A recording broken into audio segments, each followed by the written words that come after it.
ChatGPT Plus is free for college students through May. Here's the thing. You've got a lot to do between now and then. Studying for finals, writing papers, trying to keep your life on track, and ChatGPT can help with all of it. It can quiz you for your econ exam, make a study guide from your French notes, plan out your meals and study breaks. It can get really specific on how you like to learn. It can even help you come up with ways to stop procrastinating. So from now until summer break, take advantage of all the ways ChatGPT can make your life easier. Restrictions apply. Richard Nixon. Well, I'm not a crook. Ronald Reagan. Tear down this wall. George W. Bush. I can hear you. The rest of the world hears you. And Donald Trump. And a friend of mine for a long time, he only likes politics. If you ask him about how are the Yankees doing, he has no interest. If you ask him almost anything, he likes politics, and he's a professional at the highest level. Roger Stone. All of these presidents relied on one man to secure their seat in the Oval Office. That man is Roger Stone. This is The Roger Stone Show on 77 WABC. Welcome back. I'm Roger Stone, and this is The Roger Stone Show at 77 WABC. The crown jewel of AM radio. You know, I have been studying the attempted assassination of President Ronald Reagan on March 30th, 1981. I found a number of interesting things. I addressed this earlier in my book, The Bush Crime Family, but since that time, a great deal more research has come my way. Did you know that the official report into the investigation of the attempted assassination of Ronald Reagan has never been released? Did you know that John Hinckley Jr., who was convicted of attempting to assassinate President Reagan, was always in front of Reagan and shooting from a crouching position, and that all 8 bullets discharged by Hinckley have been accounted for, and that none of them hit Ronald Reagan, or that Ronald Reagan was hit from both above and behind. In fact, at the exact same time that Reagan is hit, which you can see by the expression on his face, well, that is the episecond in which his press secretary, James Brady, was hit in the head by a bullet. No gunman can get off 2 bullets at the exact same time. The Secret Service argued about whether it should take the injured Reagan to George Washington University Hospital or to Bethesda Medical Center, where the autopsy of John F. Kennedy was conducted. And strangely enough, Reagan arrived at George Washington University Hospital 15 minutes after his press secretary, James Brady. But when he got there, 3 X-rays could locate no bullet within Reagan. There was a small slit as an entry point. What they ultimately did find is called a flechette. It's a small flat disc about the size of a dime, which is fired from a weapon, a flechette that was exposed in the Church hearings before the U.S. Senate looking into the CIA abuses. Judy Woodruff, who was a reporter for NBC at that time, actually reports on air seeing a second man, allegedly a second gunman, on a balcony above the entrance of the Hilton Hotel. When you look at the released photographs of Reagan that day, you cannot see them. But when you go to the broader original photographs, this man can be very clearly seen. It is my supposition that that is the second shooter. Anyway, this is the subject of my next book. I'm hard at work at it, and well, on this subject, we will keep you posted. Joining us now is Javier Manjarres, who is the publisher of The Floridian. The Floridian is, without any question, I think the single most influential Florida political news outlet. He has an active feed on X, formerly known as Twitter. He also has a great website. And let me say at the outset that Javier Manjarres is a down-the-center reporter. In other words, he is neither for President Trump nor for Governor Ron DeSantis. He calls them as he sees them. It is my great pleasure to to welcome Javier to the Roger Stone Show. Roger, thanks for having me on. Delighted to have you because you're a man who has great depth in covering both Florida and national politics. You're very familiar with both contenders. You pointed out to me that you had what I guess I would call a historic one-on-one interview with businessman Donald Trump when he came to Florida to speak to the Palm Beach County Tea Party organization. What year was that? Was it like 2011, 2012? I believe that was 2011. It was an event that you put together, I believe, in Boca Raton. Alan West was also a guest. It was an amazing event. Did you know then and there that he was likely to run for president? Well, I know it was teased. I know it was talked about at the time that he may run for president, and he didn't run for president, but eventually he did in 2015. Decided to run, but at the time, no. I just thought he may have, and he would be a big, strong contender if he did, but he didn't announce for several years after that. Yeah, I think I always thought that he had a seller's remorse. He ultimately endorsed Mitt Romney in 2012. He deeply regretted that. As he said to me, Romney has no instinct for the jugular. The guy goes around apologizing. Trump would say, never apologize. Never apologize for anything. Double down. It's really kind of his philosophy. He really did think long and hard about running in 2012. And then on New Year's Day, 2013, I called him at Mar-a-Lago, as is my custom, to wish him Happy New Year. And he said, I should have run. I could have beaten Obama. And I said, well, I think so, too. And he said, well, I'm not going to make this mistake again. I'm running next time. And I said, well, I've heard this before. He said, no, I want you to know I have already applied to the U.S. Patent and Trademark Office to trademark the campaign slogan, Make America Great Again. So I actually knew from that moment that he was going to run. And I always thought that he had the size. I don't mean the physical size, but the stature, the independence, the stamina, the toughness to be not just a great presidential candidate, but to be a truly great president. Javier, you will remember that immediately after the 2022 elections, Governor Ron DeSantis was actually leading Donald Trump in the polls in the home state that they both share, Florida, was also leading him in some national polls. He was definitely dubbed by Fox News as the future, as the New York Post, owned by the same entities as Fox News, said on their cover. Yet today, he is mired in single digits nationally. He is struggling in single digits in the all-important Iowa caucuses, where it's entirely possible, despite an extraordinary financial and physical effort on his part, an effort in which I would argue he has ignored Florida, he may not even come in second. He could conceivably come in third. What went wrong here? Well, I think, look, a lot of variables. I think the biggest variable is that, he decided to run against a former sitting U.S. president. When was the last time that happened? Considering that President Trump has this huge following of supporters, diehard supporters, as they like to call the MAGA community, they're unwavering and they stick by their guy and they're loyal. And again, considering what happened in 2022, many people believe that election was rigged. There's a lot of things that point to the fact that it could have been rigged or was rigged. There's a lot of questions that still are left unanswered as a result of the election. So there's a lot of people that are very upset, and they believe that Donald Trump would have this election stolen. And that's the biggest obstacle that Governor DeSantis has had to face, is that base support and the fact that, look, President Trump said he betrayed him.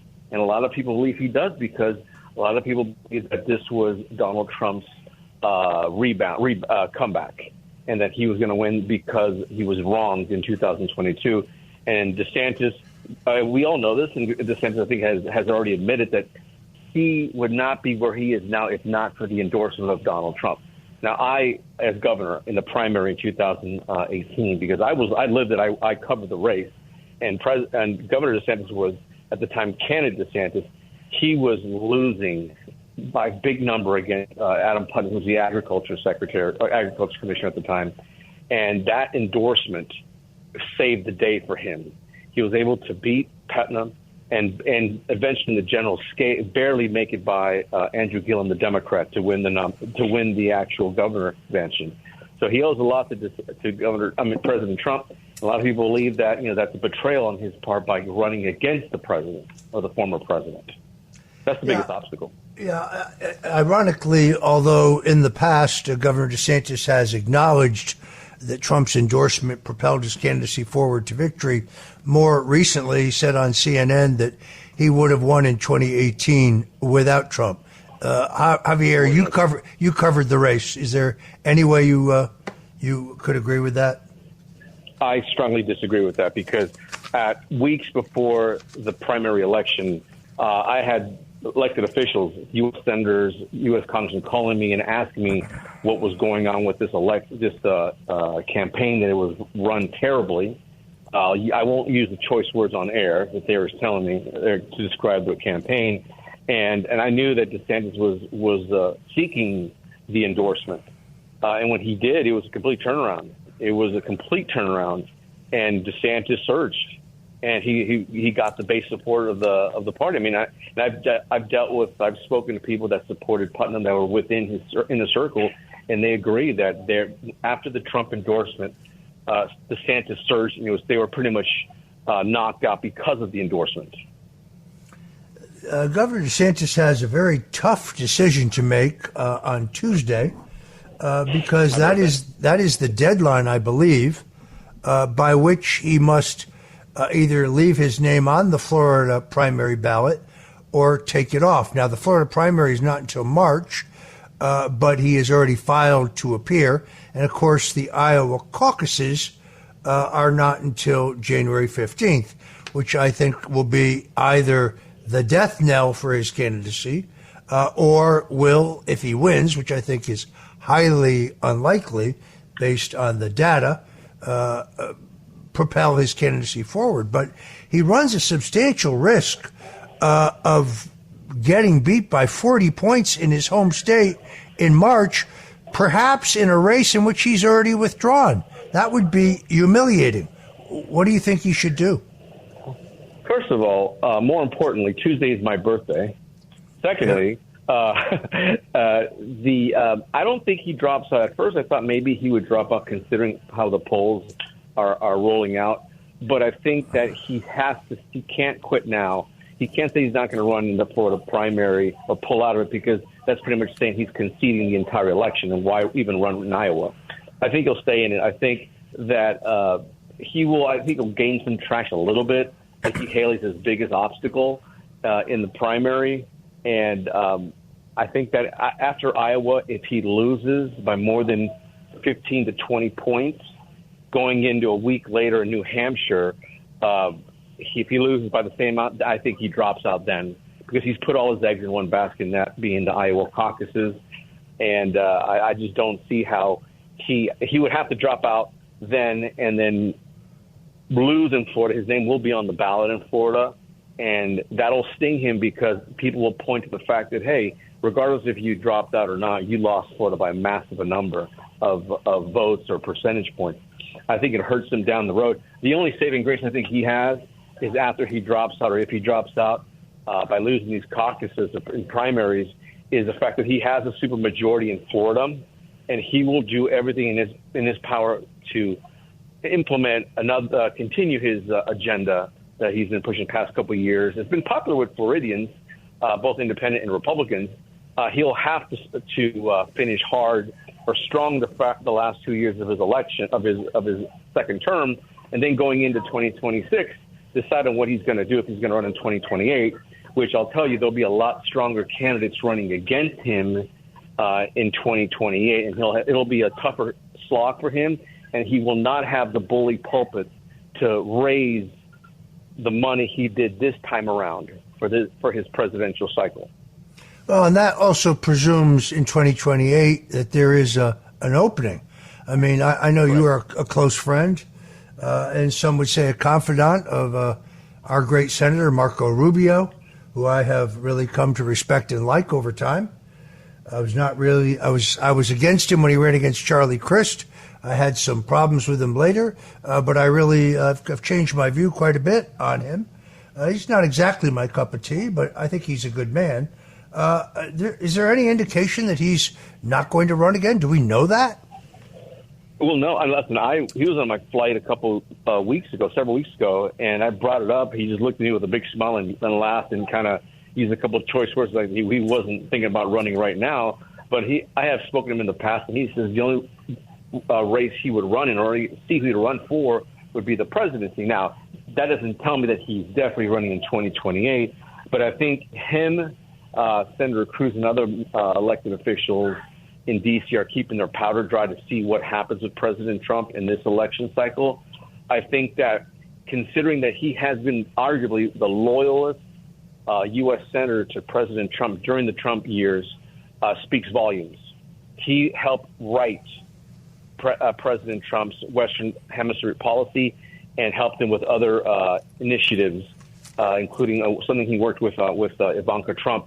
So he's very loyal, and Trump knows that. And so, hypothetically, if Trump were to win the 2024 presidential election, Senator Rubio will be elected official. He's still there. He'll be there for another 4 years. He could continue where he left off with Trump and have his loyalty even stronger than it was before. And when President Trump is going out of office, what if Senator Rubio turns to him and says, listen, I'm thinking about running, whether he endorsed him or not, he would be in a strong position to, at the very least, garner the support of President Trump in the sense that he won't endorse against him. President Rubio is in a good position there if all the cards fall into place. Parents of tweens, if you're familiar with far-off drop-offs... Dad, stop, right here. Or get DMs about what's for dinner, you may be experiencing tween milestones. For your son or daughter, these can start at age 9. HPV vaccination, a type of cancer prevention against certain HPV-related cancers, can start then too. For most, HPV clears on its own. But for those who don't clear the virus, it can cause certain cancers later in life. Embrace this phase. Help protect them in the next. Ask their doctor today about HPV vaccination. Brought to you by Merck. Shopping is hard. I can never find anything in my size. I don't even know my size. I buy my clothes the same place I buy my groceries. There's a better way.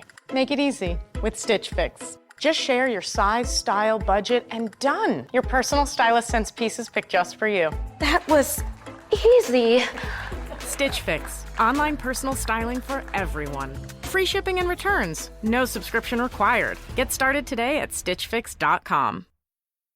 Ladies, you'll end up shopping for your guy's deodorant, right? So try Degree's Original Cool Rush. You see, last year, Degree changed the formula, and men were mad. One guy even started a petition. So Degree admitted they messed up and brought the Original Cool Rush scent back. It's clean, crisp, and actually smells like someone you want to cuddle. And it's in Walmart, Target, and other stores now for under $4. So toss one in your cart and find out why it's the best-selling men's antiperspirant for the last decade. Degree Cool Rush is back, and it smells like victory.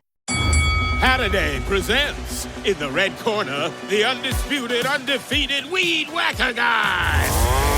Champion of hurling grass and pollen everywhere. And in the blue corner, the challenger, extra strength Holiday. Eye drops that work all day to prevent the release of histamines that cause itchy allergy eyes. And the winner, by knockout, is Holiday.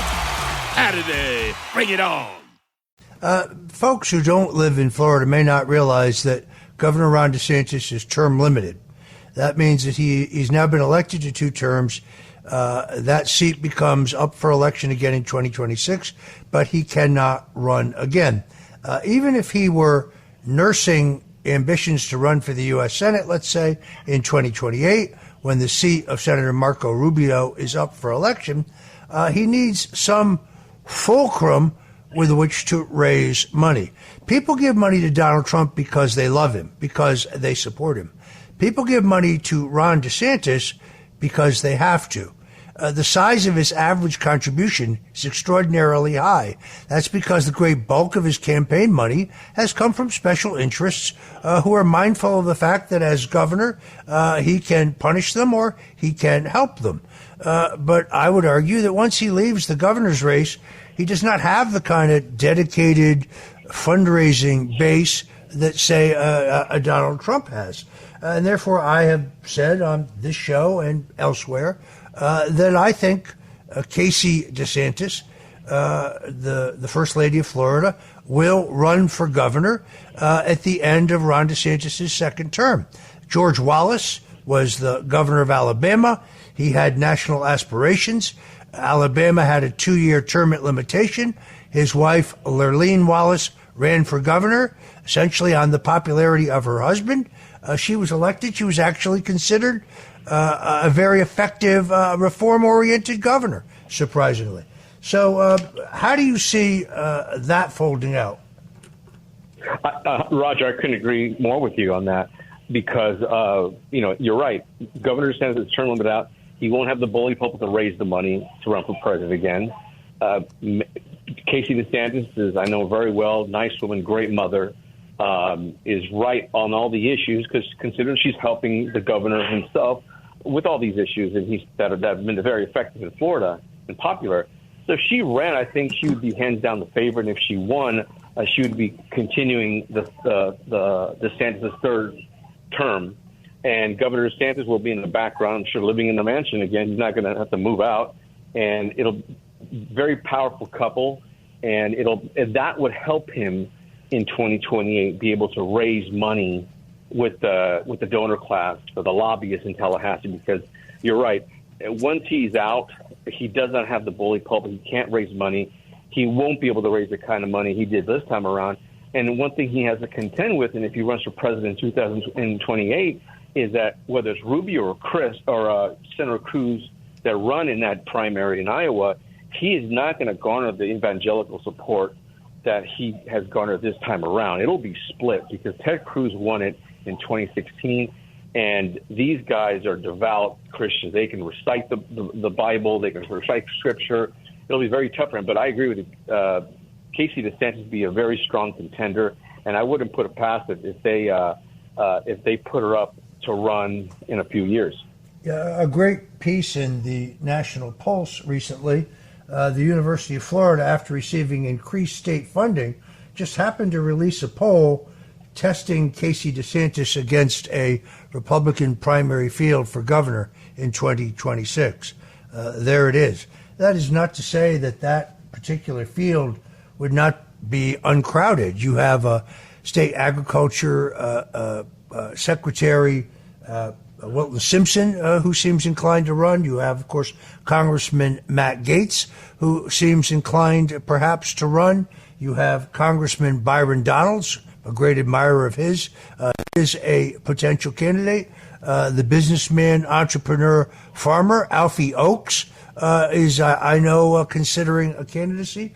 So it wouldn't be wide open. It would be wide open, in my view. There's no doubting that Casey DeSantis would be a formidable candidate. But I would argue, and you live here as I do. By the way, we're talking to Javier Manjarres, who is the publisher of The Floridian. Tell folks where they can go online to see your great work. They can go to FloridianPress.com. That's FloridianPress.com. They can follow us on X at FloridianPress.com. But yeah, I think you're right about the field. It'll be a strong field, a big, wide. I would say no less than 6 or 7 people. It'll dwindle, but I think that Casey DeSantis has such a strong name, very likable. I would tell you this: is I think she gives a better speech than Ron DeSantis. I've seen her at many events, and I've seen her on TV, and she's very persuasive. She delivers a good message. Whether it's scripted or not, I think she has a better delivery than Ron DeSantis and likability than Ron. No offense to Ron, but it is what it is. So that would be something to factor in if this comes about. I have some theory, though, that the governor's absenteeism when it comes to Florida right now comes with a political cost. Insurance rates, particularly, have skyrocketed. A number of home and other insurers are leaving the Florida market. Insurance premiums are up by 40%. If your home is destroyed in the hurricane, let's say, and you don't want to accept the pennies on the dollar that your home insurance company is offering you, you have no ability to sue them because of a law signed into place by Governor Ron DeSantis. Utility rates are off the charts. The governor took $9.5 million from Florida Power and Light and its subsidiaries and campaign contributions to his various endeavors, and the people here got a 22 to 25% increase in your electricity bills, which in a state with this many older citizens on fixed income, that's really devastating. It's nice to say that the governor signed an executive order which prohibits them from pushing the race and gender nonsense on elementary school children. But I can tell you firsthand, it is not being enforced. They are pushing such a curriculum right here in Broward County today. So the governor talks a good game. I haven't seen any recent polling on his job performance numbers, but my guess is that he is doing some permanent damage to his reputation and his political standing in the state. Yeah, I agree. Like I said, he put all his eggs in one basket to run for president. Everything, his whole political agenda, the past two legislative sessions has been all about him. He has the right to do that. He's got a bully pulpit. He is the governor of the state of Florida. But again, at what cost? Because if he doesn't win, then none of those measures that he has backed, initiatives that he has pushed, are going to fall back. And you're already starting to see flat that he's been receiving, especially as you mentioned on the insurance front. They've had special sessions. Nothing has come of it. Like you mentioned, that law that goes in place that you can't sue insurance companies. That's a problem. And not so much Republicans, independents. Everyone is complaining about it. Everyone from across the political landscape, from Republicans to Democrats, they're complaining about this. All homeowners. And so that's a big issue that has not been addressed. It's been brought up, and hence the special election they had last year, but special session they had to address it, but it hasn't been addressed. It's a problem. As far as the schools, I agree. I live in Broward County as well, and I've written extensively on how the Broward County school district is continuing to push wokeness, if you would. If you look at several sources that we've written, point to the actual website where they're promoting Malcolm X as a great guy, that police are the bad guys, and promoting wokeness, and it's right on the website still to this day. So a lot of those issues, and just the other day in Lee County, there was a teacher promoting wokeness, BLM, transgender, with a poster in her actual classroom. What happened there? So there's a lot of school districts and teachers that are defying the governor, and that could be perceived as weakness on his part. But, because he's been campaigning, he hasn't been really on top of that, as the perception is. And so, like before, when anything happened, when he wasn't campaigning, something would happen like this at the state level, within hours, he would be addressing it. Now, it's falling by the wayside because, you can say that he's been campaigning, he's been preoccupied. Yeah, it is extraordinarily interesting. We're going to see. I think you're right. He can't really take his name off the ballot on Tuesday for the Florida primary because it would be read as an admission in Iowa that he is conceding. And frankly, expectations are everything. He went out yesterday, read this in the New York Post, absolutely predicting that he will win the Iowa caucuses. Let's be very clear what that means. Win is defined as coming in first ahead of Donald Trump. Winning is not it being in a distant second, but beating Nikki Haley. That is not a victory. All right, I'm afraid we're out of time. I want to thank Javier Manjarres from the Floridian for joining us here on the Roger Stone Show. Well, buckle your seatbelts. Laura Loomer, the most banned woman in America, is up next on the Roger Stone Show.